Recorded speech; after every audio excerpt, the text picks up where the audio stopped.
नमस्कार, city post live में आपका स्वागत है। मैं हूं आपके साथ मुकेश कुमार सिंह।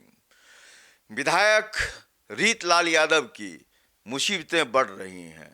एक हत्या के मामले में निचली अदालत से उन्हें बरी किया गया था, लेकिन हाई कोर्ट ने उस आदेश को निरस्त कर दिया है। रीतलाल यादव बाहुबली नेता हैं और राजद से विधायक हैं। क्या है पूरा मामला, इस पर हमारे चीफ एडिटर श्रीकांत प्रत्युष हैं, उनसे जानते हैं। ये तो बड़ा झटका है रीतलाल यादव के लिए। बिल्कुल। बिहार विधानसभा चुनाव से पहले आरजेडी के जो विधायक हैं रीतलाल यादव, उनको बड़ा झटका हाई कोर्ट से मिला है। पहले से ही वो रंगदारी के मामले में जेल में बंद हैं। बेउर जेल से उनको भागलपुर भेजा गया है ताकि चुनाव को प्रभावित न कर सकें। अब पटना हाई कोर्ट ने निचली अदालत द्वारा उनके पक्ष में दिए गए आदेश को निरस्त कर दिया है, जिसमें उनको बरी कर दिया गया था निचली अदालत द्वारा, और दोबारा इस मामले की सुनवाई करने का निर्देश दे दिया है। तो बहुत बड़ी खबर है कि भाई अब हाई कोर्ट ने निचली अदालत के आदेश को निरस्त कर दिया है और फिर से सुनवाई का आदेश दे दिया है। ये हत्याकांड की सुनवाई 2023 में स्पेशल एमपी एमएलए कोर्ट में शुरू हुई थी, जिसमें रीतलाल यादव और दूसरे आरोपियों को सबूतों के अभाव में बरी कर दिया गया था। यह मामला पटना हाई कोर्ट के आदेश पर स्पीडी ट्रायल के तहत चला था। और यह हत्याकांड दानापुर की पूर्व विधायिका, आप जानते हैं बीजेपी की विधायिका थी आशा सिन्हा, उनके पति सत्यनारायण सिन्हा की हत्या से जुड़ा हुआ है।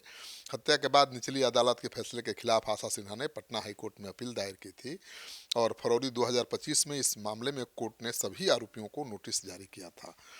30 अप्रैल 2003 से जब राजद द्वारा पटना के गांधी मैदान में 23 अप्रैल 2003, याद है, लालू जी का शासनकाल था, तो लालू जी ने एक लाठी पिलाउन रैली की थी, तेल पिलाउन रैली पटना के गांधी मैदान में। खचाखच गांधी मैदान भरा हुआ था और पटना के गांधी मैदान में रैली चल रही थी और दूसरी तरफ ये हत्या हो गई। खगौल के जमालुद्दीन चक के पास सत्यनारायण सिन्हा की गोली मारकर हत्या कर दी गई थी।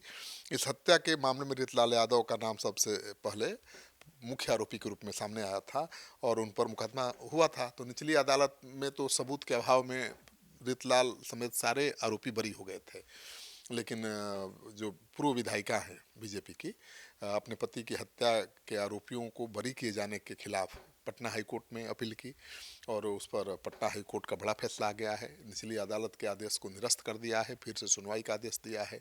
मतलब अब रीतलाल की मुश्किल बढ़ने वाली है। रीतलाल यादव कई ऐसी घटनाओं में रहे हैं शामिल, खास करके हत्या की बात करें तो कुछ और मामले हैं हत्या के जिसमें वे बरी हुए हैं। तो जैसे ये झटका श्रीकांत जी लगा है, तो कई लोग और हैं जो उस निचली अदालत के फैसले को लेकर हाई कोर्ट में हैं। क्या लगता है कि उन मामलों को भी हाई कोर्ट संज्ञान में लेगी? कुछ भी हो सकता है। अब हाई कोर्ट तो हाई कोर्ट है और निचली अदालत के फैसले को उसने पलट दिया है, फिर से सुनवाई का आदेश दिया है। दूसरे जो मामले हैं जिसमें उनको राहत मिली है निचली अदालत से, उन मामलों में भी फिर से हाई कोर्ट का झटका लग सकता है। देखिए, लगातार उनकी मुश्किलें बढ़ रही हैं और एक बिल्डर से रंगदारी मांगने के मामले में वो जेल गए हैं, आपको पता है। पटना के बेउर जेल में थे, लेकिन उनको भागलपुर में शिफ्ट कर दिया गया है। ऐसी कड़ी सुरक्षा में रखी गई है कि रीतलाल यादव से कोई मिल ही नहीं सकता है। जो मिलेगा उसको कारण बताना पड़ेगा, अपना परिचय देना पड़ेगा, तो इस डर से कोई जा ही नहीं रहा है मिलने उनसे। कहा जा रहा है कि रीतलाल यादव चुनाव में घूम देते हैं केवल, तो उनके विरोधी वोट डालना भूल जाते हैं और जीत जाते हैं चुनाव। बड़े बाहुबलियों में से तो एक हैं ही। दानापुर से बीजेपी के विधायिका को हराना या उम्मीदवार को हराना बहुत आसान काम नहीं है, क्योंकि आरजेडी भी यादव खड़ा करती है और बीजेपी भी यादव खड़ा करती है। जो आशा सिन्हा हैं, सत्यनारायण सिन्हा की पत्नी, वो तो लगातार चुनाव जीत रही थी, लेकिन उनको रीतलाल यादव ने हरा दिया, क्योंकि रीतलाल यादव एक बार घूम गए तो जो उनके विरोधी वोटर्स हैं वो वोट ही नहीं डालते हैं। बड़े अंतर से जीत हासिल की। इसीलिए उनको चुनाव प्रभावित करने से रोकने के लिए ही पटना से भागलपुर भेजा गया है, जहां न फ़ोन का इस्तेमाल कर सकते हैं, न किसी से बातचीत कर सकते हैं, न किसी से मिल सकते हैं।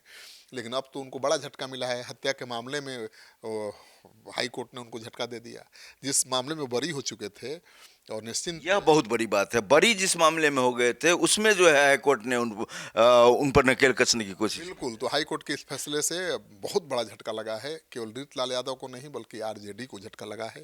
रीतलाल यादव आरजेडी के बहुत तगड़े विधायक हैं, बाहुबली विधायक हैं, और उनके खिलाफ तो जहाँ तक मुकदमा की बात है, बहुत मुकदमे हैं, केस दर्ज हैं उनके खिलाफ, उनके भाई के खिलाफ। लेकिन ये जो मामला सामने आया है कि हाईकोर्ट ने निचली अदालत के आदेश को रद्द कर दिया, फिर से सुनवाई का आदेश दे दिया, तो फिर से ये केस जिंदा हो गया ना। सत्यनारायण सिन्हा जो 2003 में मारे गए थे, उन्हें 20 साल से ज़्यादा हो गया, 22 साल। इसका मतलब है न्याय जिंदा है। न्याय तो जिंदा है ही। अब हाई कोर्ट से और सुप्रीम कोर्ट से न्याय नहीं मिलेगा तो कहाँ मिलेगा। तो हाई कोर्ट ने आशा सिन्हा के साथ न्याय किया है, वो कह रही हैं, उन्हें पूरा भरोसा है कि अब ये बच नहीं पाएंगे। और एक बार बरी तो कर दिए गए थे निचली अदालत से, अब हाई कोर्ट ने कहा दोबारा सुनवाई करिए। अब दोबारा कैसे निचली अदालत बरी करेगा, जरा सोचिए।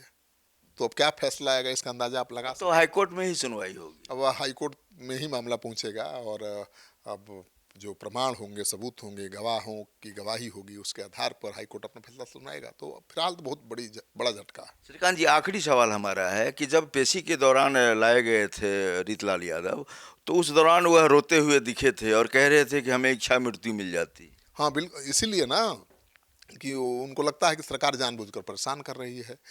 पटना के बेऊर जेल में थे तो उनको भागलपुर भेज दिया, उनसे मिलने जुलने पर भी रोक लगा दिया। तो सख्त पहरे में है, मानो उस सेल में है जहाँ किसी से मिल नहीं सकते। तो उनका जीवन तो नरक बन गया है। वो जो आज़ादी नहीं है ना जो बेऊर में जेल में मिल रही थी। हाँ, घर का खाना खाना, अपने हिसाब से चलना, मोबाइल फ़ोन तो जेलों में सारे कैदी इस्तेमाल करते हैं, कोई छुपी हुई बात नहीं है। लेकिन ऐसे सेल में रख दिया गया है जहाँ कोई सुविधा नहीं है, जहाँ मोबाइल भी नहीं पहुँच सकता, जहाँ उनके लोग भी नहीं पहुँच सकते। तो मौत से भी बदतर सज़ा है ना। इसलिए उन्होंने इच्छा मृत्यु मांगी थी कोर्ट से। तो अब देखिए, अब इस मामले में तो बहुत बड़ा झटका लगा है। अब क्या मांगते हैं रीतलाल यादव, इच्छा मृत्यु, ये क्या मांगते हैं?